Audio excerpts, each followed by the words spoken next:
حضرت برہ رضی اللہ تعالیٰ عنہ فرماتے ہیں کہ رسول کریم صلی اللہ علیہ وسلم کی بارگاہ میں ایک بدو آیا اور اس نے عرض کیا کہ اے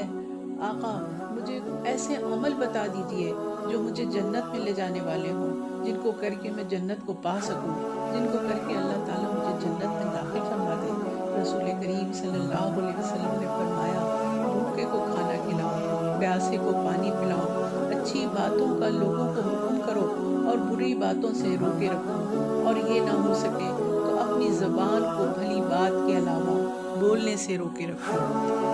اگر تم اپنے عمل میں کامیاب ہو گئے تو اللہ تعالیٰ